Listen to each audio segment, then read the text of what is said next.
الحمدللہ رب العالمین والصلاة والسلام علی محمد و آلہ و اصحابہ اجمعین۔ حاضرین گرامی، آج دوسرے سیزن کے 5ویں سیشن میں ہم لوگ بیٹھے ہیں اور آج ہم لوگوں کا عنوان ہے خلافت راشدہ میں سب سے اول خلیفہ سیدنا حضرت ابو بکر صدیق رضی اللہ تعالی عنہ۔ ہم لوگوں نے اس کے پہلے کی نشستوں میں ان عنوان کو سنا کہ اللہ کے رسول صلی اللہ علیہ وسلم کے وصال کے بعد اسلامی تاریخ کن کے ذریعے سے آگے بڑھی، اور وہ یقیناً صحابہ کرام تھے جن کی تعریف اور توصیف اللہ تبارک و تعالیٰ نے قرآن مجید میں کئی مقامات پہ کی ہے۔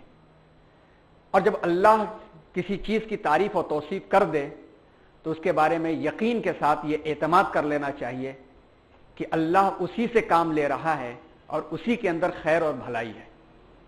اسی فکر اور اسی سوچ سے ہم لوگ آگے بڑھیں گے۔ یہاں پر ہم نے ٹائٹل پیج میں ایک نیچے مقولہ نقل کیا ہے، اَيُنْقَصُ الدِّينُ وَأَنَا حَيٌّ۔ یہ حضرت سیدنا ابو بکر صدیق رضی اللہ تعالی عنہ کا ایک ایسا عظیم الشان جملہ ہے جو دعوت کا کام کرنے والوں کے لیے بلکہ ہر امت مسلمہ کے فرد کے لیے ایک مثال ہے۔ اس جملے کی تفصیلات آگے آئیں گی کہ آپ رضی اللہ تعالیٰ عنہ نرم مزاج تھے، لیکن اسلام کا اصول ٹوٹے نہ پائے۔ ایک موقع پر آپ نے بہت سختی کے ساتھ یہ جملہ استعمال کیا تھا جب کچھ لوگوں نے بلکہ اکثر قبائل نے زکوٰۃ دینے سے انکار کر دیا تھا کہ اب نبی موجود نہیں رہے، کون طے کرے گا؟ تو آپ رضی اللہ تعالیٰ عنہ نے یہ جملہ استعمال کیا تھا، اَيُنْقَصُ الدِّينُ وَأَنَا حَيٌّ، کیا دین کا اصول ٹوٹے اور میں زندہ رہ جاؤں؟ اور یہ جوشیلا جملہ 59 سال کی عمر میں استعمال کیا تھا انہوں نے، ایسی عمر میں جس وقت یہ جوش و جذبہ جوانوں کو شرما دینے والا جوش و جذبہ نہیں رہتا، اور وہ بھی ایسے شخص کی زبان سے جملہ نکلا تھا جو اتنا نرم مزاج تھا کہ غزوہ بدر میں مکے والے مدینے کے لوگوں کو ختم کرنے آئے تھے، پکڑے گئے اور ان ظالموں کے بارے میں حضور سے وہ سفارش کر رہے ہیں کہ اپنے ہی خاندان کے لوگ ہیں، چھوڑ دیجئے۔ اتنے نرم مزاج تھے، اتنے نرم مزاج تھے کہ جب آخری مرض وفات میں حضور صلی اللہ علیہ وسلم نے حضرت سیدہ عائشہ صدیقہ رضی اللہ تعالی عنہا سے کہا کہ اپنے والد ابو بکر کو کہو کہ میری جگہ پہ نماز پڑھیں، تو انہوں نے نماز امامت کروانے کے معاملے میں یہ دلیل دی تھی کہ وہ بہت نرم مزاج ہے، وہ نہیں پڑھا پائیں گے آپ کی جگہ کھڑے ہو کر، یہ نرمی تھی۔ لیکن جب ایسا معاملہ آیا تو سخت ہو گئے چٹان کی طرح۔ حضرت عمر کو ڈانٹ دیا، تنبیہ کہہ دیا۔ عمر جاہلیت میں تو بڑے سخت نظر آتے تھے، ایسا ہوا تھا کہ حضرت عمر رضی اللہ تعالیٰ عنہ نے حالات کو دیکھ کے مشورہ دیا کہ بھائی یہ موقع نہیں ہے کہ ہر محاذ پر ہم لوگ کام کریں اور ہر جگہ پر جنگ چھیڑ دیں، ابھی رک جاتے ہیں، باہر والا معاملہ حل کر لیں تو ہم یہاں صحیح کریں گے۔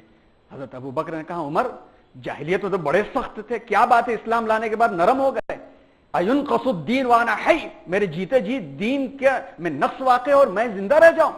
خدا کی قسم اگر اونٹ کے نکیل کے برابر بھی، اونٹ کی رسی کے برابر بھی آقا کے زمانے میں کوئی زکوٰۃ دیتا تھا تو میں لے کر کے رہوں گا۔ یہ ابو بکر صدیق تھے۔ اب آگے چلتے ہیں ہم لوگ کہ ہم دیکھتے ہیں کہ سن 632 عیسوی یعنی 11ویں ہجرت کا 11واں سال، فتح مکہ کے بعد وفود اور قبیلے جوق در جوق اسلام میں داخل ہوتے چلے گئے، اور اس قدر اسلام میں داخل ہوئے کہ اللہ تبارک و تعالیٰ نے اس کی سند قرآن کے ذریعے ہم تک فراہم کی۔ بسم اللہ الرحمن الرحیم، اذا جاء نصر اللہ والفتح ورأیت الناس يدخلون فی دین اللہ افواجا فسبح بحمد ربک واستغفرہ انہ کان توابا۔ سورہ نصر کے اندر اعلان کر دیا گیا کہ وفد در وفد اسلام کے اندر لوگ داخل ہو جائیں گے، اور داخل ہو گئے، ہو رہے ہیں۔ اور حضور اکرم صلی اللہ علیہ وسلم نے ارشاد فرما دیا حجۃ الوداع کے موقع پر کہ جزیرۃ العرب سے شیطان مایوس ہو چکا ہے کہ اس کی پرستش کی جائے گی۔ اور حضور اکرم صلی اللہ علیہ وسلم کے زمانے میں پورا جزیرۃ العرب، یمن سے لے کر عمان تک، اور پھر رومن امپائر اور پرشین امپائر کے سرحدوں تک اسلام پوری طرح سے پھیل گیا۔ چند چھوٹے موٹے قبائل کو چھوڑ کر کے باقی عمومی طور پر سبھی لوگ اسلام میں داخل ہو گئے۔ آپ صلی اللہ علیہ وسلم کا جب آخری وقت تھا سفر المظفر، پھر ربیع الاول، جس میں آپ نے وصال فرمایا، تو اس وقت کچھ قبائل کے لوگوں نے شورش برپا کرنا شروع کر دیا۔ اب اس بات سے پہلے ہم لوگوں کو یہ بات ذہن میں رکھ لینی چاہیے کہ عربوں کا مزاج سالہ سال سے قبیلوں والا تھا۔ قبیلوں والی عصبیت ان کے جڑوں میں اتنی خطرناک تھی کہ چھوٹے چھوٹے معاملے کو لے کر کے اپنے قبیلے کے فرد کی ہی تائید کرتے تھے۔ یہاں تک کہ جیسا کہ تذکرہ پچھلے سیزن میں بھی آیا تھا کہ ایک جنگ ایسی چھڑی تھی کہ 40 سال وہ جنگ چلی اور صرف قبیلے کی عصبیت کی بنیاد پر چلی، اور مدینے میں جو اوس اور خزرج تھے، دو قبیلے، ان میں بھی جنگ بواس کے نام سے ایک زبردست صرف قبیلے کی حمایت میں لے کر کے جنگ چھڑی اور سینکڑوں بہادر اور نوجوان مارے گئے۔ اور کب سے ہم دیکھتے ہیں کہ سیدنا حضرت ابراہیم علیہ السلام کے زمانے سے لے کر کے حضرت محمد صلی اللہ علیہ وسلم تک اس جگہ پر کسی نے منظم حکومت نہیں کیا تھا، قبیلے در قبیلے ہی حکومت ہوتی چلی آ رہی تھی۔ تو ایسے لوگوں کو اتنا جلدی ایک جگہ نہیں کیا جا سکتا تھا۔ پیغام پہنچ چکا تھا، لوگوں کے دلوں میں بات اتر چکی تھی، لیکن بعض قبیلے اور خاص طور پر سرحدی علاقوں میں جہاں سے باہر سے مدد اور کمک آنے کے امکانات تھے اور مسلسل یہ انسٹیگیٹ کیے جا رہے تھے، بھڑکائے جا رہے تھے یہ لوگ، تو وہاں سے خدشے تھے۔ ایک اور فتنہ اٹھنے لگا تھا حضور اکرم صلی اللہ علیہ وسلم کے حیات کے آخری دور میں۔ وہ فتنہ یہ تھا کہ بعض ناعاقبت اندیشوں نے نبوت کا دعویٰ کر دیا، جس میں سب سے نمبر 1 نام آتا ہے مسیلمہ کا، جس کے نام ہی کے ساتھ ٹائٹل جڑ گیا کذاب۔ اس کا نام ہی جب لیا جاتا ہے تو مسیلمہ کذاب، سب سے بڑا جھوٹا۔ ہماری یوپی کی، مشرقی یوپی کی زبان میں اس کو جھٹا کہتے ہیں۔ جھٹا کا مطلب کہ ہر اعتبار کا جھوٹا، سپرلیٹیو ڈگری سے بھی بڑھ کر کے جب ہے وہ معاملہ۔ تو مسیلمہ کذاب، زبردست قسم کا جھوٹا شخص، اس نے حضور کے زمانے میں ہی، آخر زمانے میں ہی نبوت کا دعویٰ کر دیا اور حضور کی نبوت کا انکار نہیں کیا۔ اس نے کہا کہ حصہ بانٹ دیا گیا ہے، ہم آپ پر بھی ایمان رکھتے ہیں، میری بات بھی مان جاؤ۔ آپ صلی اللہ علیہ وسلم نے اس کو دعوت دیا اور اس نے قبول نہیں کیا۔ انہی ایام میں آپ صلی اللہ علیہ وسلم کا آخری وقت آ گیا۔ تو اب دیکھیے، اندر ابھی قریش کے قبائل، انصار میں اوس اور خزرج، پھر منافقین کی موجودگی، پھر قریب کے اطراف میں یہود کی موجودگی، پھر ساحلی علاقوں پر یہ جو رومن امپائر بادشاہ تھا، اس کو خوف اور ڈر ہو گیا تھا جنگ تبوک اور یرموک کے معاملات کے اندر کہ اسلام ایک بڑی طاقت بن کے ابھر رہا ہے۔ یہ تمام کے تمام انتشارات موجود تھے۔ پھر اس کے ساتھ ساتھ ابھی قبیلوں کے درمیان میں وہ ہم آہنگیاں نہیں ہوئی تھی۔ ایسے عالم میں حضور اکرم صلی اللہ علیہ وسلم نے یہاں قبائل پر نظر رکھنے کے لیے اور ان قبیلوں والوں کو سبق سکھانے کے لیے ایک لشکر تیار کیا، جس میں بڑے بڑے صحابہ کرام شامل تھے، اور اس کی قیادت 17 سال یا زیادہ سے زیادہ جو روایت آتی ہے 20 سال کے ایک نوجوان کے سپرد کر دیا۔ وہ تھے حضرت زید کے بیٹے حضرت اسامہ رضی اللہ تعالی عنہ۔ 17 سال بھی روایت آتی ہے اور 20 سال کی بھی روایت آتی ہے۔ اس لشکر کو آپ نے ہدایات دی، وہ لشکر نکلا اور مدینے کے باہر ابھی پہنچا ہی تھا کہ یہ خبر پہنچ گئی کہ آپ صلی اللہ علیہ وسلم دنیا سے رخصت ہو گئے۔ وہ وہیں پہ رک گیا۔ اب اس صورتحال میں دیکھیے کہ اب قیادت سنبھالنے والا کون تھا، معاملہ کیا کیا خراب ہو سکتا تھا، کس طرح کے معاملے اٹھ سکتے تھے، جبکہ عربوں کی ہزاروں سال کی عصبیت اندر موجود تھی۔ ہر قبیلہ حقدار اپنے آپ کو قرار دے سکتا تھا۔ آپ نے اس کا احساس بھی فرمایا، اور حضرت ابوبکر صدیق رضی اللہ تعالیٰ عنہ کے تعلق سے جو واضح ہدایات حضور اکرم صلی اللہ علیہ وسلم نے صحابہ کرام کو دی، ان حالات میں سوائے ان کی اور کوئی شخصیت نہیں تھی، کوئی شخصیت نہیں تھی جو مقصد نبوی کے مطابق آگے بڑھ کر کے کام کر سکے۔ تو ہم لوگوں کے آج کے اس عنوان میں 2 عنوان ہم کور کر پائیں گے، دور خلافت اور کارنامے۔ اس کے لیے 20 اکتوبر والا پروگرام لینا پڑے گا، کیونکہ ہم آگے دیکھیں گے کہ ایک نشست میں یہ مکمل نہیں ہو سکتا۔ اس پر اثر نو مطالعہ کرنے سے چند باتیں خود ہمیں پتہ چلی اور تعجب یہ ہوا کہ سیرت نگاروں اور سوانح نگاری کے معاملے میں اس شخصیت کو اتنا کیوں بھولا دیا گیا۔ حضرت سیدنا ابوبکر صدیق کے بارے میں سب سے کم لکھا جاتا ہے۔ آپ تلاشنے جائیں تو آپ کو سیدنا حضرت عمر کے بارے میں کتاب مل جائے گی، واقع کربلا کے بارے میں لائبریریاں آپ کو مل جائیں گی، پھر جنگ علی اور معاویہ اور جنگ جمل کے بارے میں، صفین کے بارے میں مل جائیں گی، امیہ اور عباسی دور کے بارے میں مل جائیں گی۔ ایک پلر، ایک بیس کہ اگر اس وقت پر یہ کہیں کمزور پڑے ہوتے تو یہ ساری پرشین اور رومن امپائر اور ہندوستان اور بلوچستان اور کہیں تک اسلام پہنچتا نہیں۔ ہم لوگ دیکھیں گے تو اس پر بہت وقت لگے گا، اس لیے اس عنوان کو بعد میں ذکر کریں گے۔ تو 3 عناوین ہم نے یہاں بنائے ہیں کہ فضیلت افضلیت حضرت ابوبکر صدیق رضی اللہ تعالیٰ عنہ، حیات، خاندان اور اولادیں، پھر تیسرا دور خلافت اور کارنامے۔ پہلا عنوان ہم دیکھیں کہ سب سے پہلے حضرت ابوبکر کی افضلیت کیا تھی۔ ان کی فضیلت اور افضلیت کو پڑھنا ہے تو محمد حسین ہیکل کی ایک کتاب ہے ابوبکر صدیق، انہوں نے بہت اچھی اچھی کتابیں لکھی ہیں۔ حیات محمد بھی لکھی ہے، حضور اکرم صلی اللہ علیہ وسلم کی سیرت کے بارے میں بہترین کتاب ہے۔ حیات صدیق، حیات عمر، یہ ساری کتابیں ان کی پڑھنے کی ہیں اور بہت تفصیل کے ساتھ ان کی فضیلت کے بارے میں اس میں تذکرہ ہے۔ مختصراً یہ ہے کہ صحیح مسلم کی روایت ہے کہ حضرت عائشہ صدیقہ رضی اللہ تعالی عنہ بیان فرماتی ہیں کہ رسول اللہ صلی اللہ علیہ وسلم نے ارشاد فرمایا، اپنے مرض میں مجھ سے فرمایا کہ اپنے والد ابو بکر اور اپنے بھائی یعنی عبد الرحمن ابن ابو بکر کو میرے پاس بلا لو تاکہ میں ایک نوشتہ لکھا دوں، ایک تحریر میں لکھا دوں۔ مجھے خطرہ ہے کہ کوئی تمنا کرنے والا تمنا کرے اور کہنے والا کہے کہ میں زیادہ مستحق ہوں، اور اللہ اور مومنین ابو بکر کے سوا کسی کو قبول نہیں کریں گے۔ اس سے بڑھ کے اور کوئی فضیلت نہیں ہو سکتی۔ اس روایت سے صاف نظر آتا ہے، صاف پتہ چلتا ہے کہ آپ صلی اللہ علیہ وسلم نے خلیفہ اپنے زمانے میں ان کو بنانا طے فرما دیا تھا۔ دوسری روایت، وفات سے عین قبل رسول اللہ صلی اللہ علیہ وسلم نے ارشاد فرمایا، اور یہ اس وقت ہوا کہ سفر المظفر کے مہینے کی آخری تاریخ، اور پھر سے ہم یاد دلا دیں کہ وہ آخری تاریخیں جو تھیں جس دن حضور اکرم صلی اللہ علیہ وسلم کا مرض شدید ہوا تھا، آخری چہارشنبہ تھا۔ اور تعجب کی بات یہ ہے کہ اس دن ہماری بہت ساری مائیں بہنیں آخری چہارشنبے کے نام سے وہ کھاتی پیتی، ہریانیوں کھدلنا، یہ ایک جہالت والی رسم ہوتی ہے دین کے نام پر۔ آپ کسی کی بھی جس مسلک سے بھی متفق ہوں، آپ اس کی آپ سیرت پڑھ لیجئے تو صاف پتہ جائے گا کہ 27ویں سفر المظفر تھی اور چہارشنبے کا دن تھا۔ اس دن حضور اکرم صلی اللہ علیہ وسلم کا مرض شدت اختیار کر گیا، اور آپ صلی اللہ علیہ وسلم 9ویں یا 10ویں ربیع الاول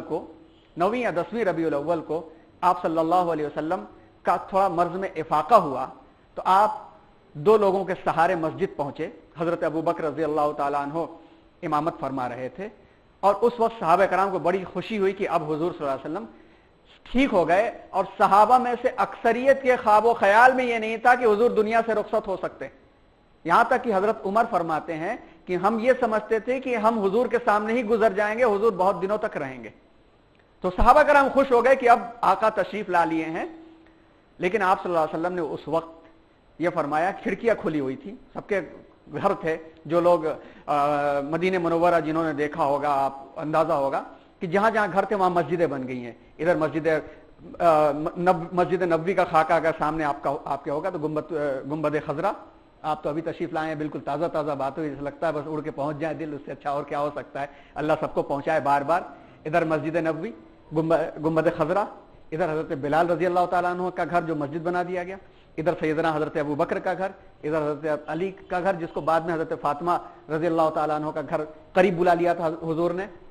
آپ صلی اللہ علیہ وسلم نے ساری کھڑکیوں کو بند کروا دیا، اور صرف ابو بکر صدیق رضی اللہ تعالیٰ عنہ کے گھر والی کھڑکیوں کو کھلا رکھا، اور اس وقت ارشاد فرمایا، میں نے اپنے صحابہ میں سے ابو بکر سے افضل کسی کو نہیں پایا، اگر خدا کے علاوہ میں کسی کو خلیل بناتا ندیم، خلیل، رفیق، یہ سب یہ سارے کے سارے الفاظ دوستی کے آتے ہیں۔ خلیل اس کو کہا جاتا ہے جو تنہائی کے اندر باتیں کرے، جو تنہائی میں راز و نیاز کی باتیں جس سے ہوں اس کو خلیل کہا جاتا ہے۔ تو حضور نے فرمایا کہ خدا کے علاوہ میں کسی کو اگر خلیل بناتا تو انسانوں میں سے ابو بکر کو بناتا، لیکن ابو بکر سے میرا تعلق ہم نشینی، بھائی چارے اور ایمان کا ہے، یہاں تک کہ اللہ ہمیں اپنے پاس اکٹھا کرے۔ یہ حدیث ہر بڑی کتابوں میں متفقن علیہ، ہر صحیح ستہ میں موجود ہے۔ یہ بھی حضرت ابو بکر صدیق رضی اللہ تعالیٰ عنہ کی فضیلت ہمیں بیان کرتی ہے۔ اس کے علاوہ ہم دیکھیں کہ حضرت ابو بکر کی فضیلتیں کیسی کیسی تھیں۔ جب اس کو ہم دیکھیں گے تو بہت سارے اشکالات ہمارے سامنے سے ویسے ہی کم ہو جائیں گے۔ سب سے پہلے اس میں دیکھیں ان دو حدیثوں کے بعد کہ آپ صلی اللہ علیہ وسلم نے جب ایمان کی دعوت شروع کیا تو ماں خدیجہ تو گھر کی تھیں، سب سے پہلے انہی سے ملاقات ہوئی اور انہوں نے ایمان قبول کیا۔ حضرت علی بچے تھے اور آپ کے ہی زیر سایہ تھے، آپ نے لے لیا تھا ان کو تربیت کرنے کے لیے، اس لیے کہ چچا ابو طالب بوڑھے ہو چکے تھے اور غربت تھی، حضرت علی کو لے لیا تھا تربیت کرنے کے لیے۔ حضرت زید آزاد کردہ تھے، غلام تھے، لیکن آزاد کر کے بیٹا بنا لیا تھا۔ پھر اللہ نے منع فرمایا کہ آپ کسی نرینہ اولاد کے باپ نہیں ہیں اور آپ متبنہ نہیں کر سکتے کسی کو، تو وہ بھی اپنی ہی نگرانی میں تھے۔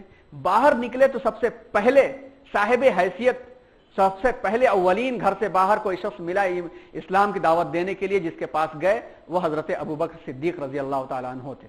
اور ان کے بارے میں فرمایا بھی کہ ہم نے دعوت دیا، اس میں ابو بکر ہی واحد ایسے تھے کہ دعوت کا لفظ سنتے ہی بغیر چوں چرا، بغیر شک، بغیر سوچے، بغیر کسی سوال کے انہوں نے فوراً لبیک کہہ دیا۔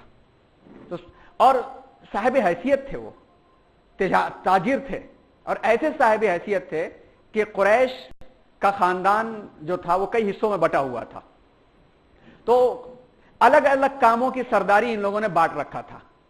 جیسے حضور اکرم صلی اللہ علیہ وسلم کا جو خاندان تھا وہ سقایا اور رفادہ والا تھا۔ سقایا کا مطلب حاجیوں کی خدمت کرنا، ان کو پانی پلانا، ان کے لیے کھانے کا نظم کرنا، اس کام کے لیے تھا۔ حضرت ابو بکر کا جو خاندان تھا وہ ججمنٹ کا خاندان تھا، خون بہا، دیت، وہ مقدمے ان کے پاس پیش ہوتے تھے۔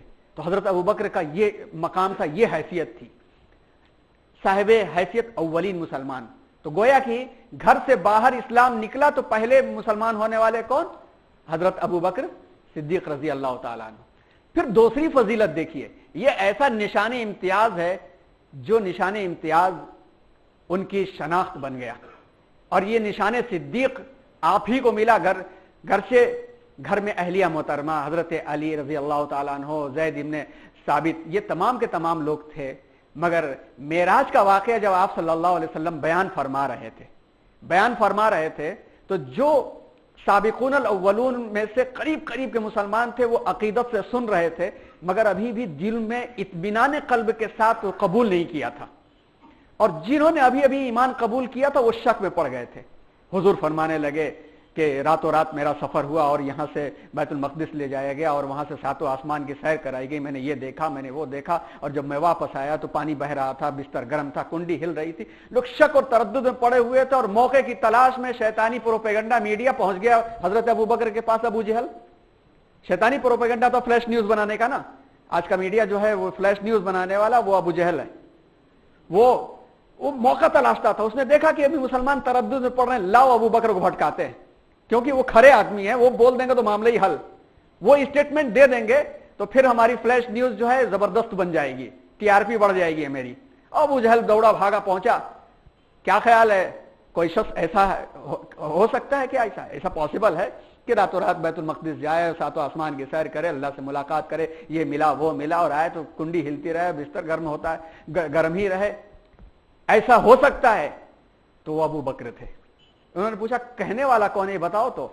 کہہ رہے وہی جن کا تم دم بھرتے ہو، تمہارا ساتھی محمد، وہ کہہ رہا ہے۔ حضرت ابو بکر کہنے لگے، اپنی زبان میں بیان کرتے ہیں، بیوقوف، اس سے بڑی بات کو ان دیکھے خدا پر ایمان میں لا لیا، اس سے بڑی بات پر میں ایمان لا لیا کہ خدا کی طرف سے فرشتہ آتا ہے، وحی آتی ہے، اور اللہ موجود ہے، آخرت موجود ہے، یہ کون سی بڑی بات ہے؟ سچ کہا انہوں نے۔ حضور اکرم صلی اللہ علیہ وسلم تک یہ خبر پہنچی تو آپ آقا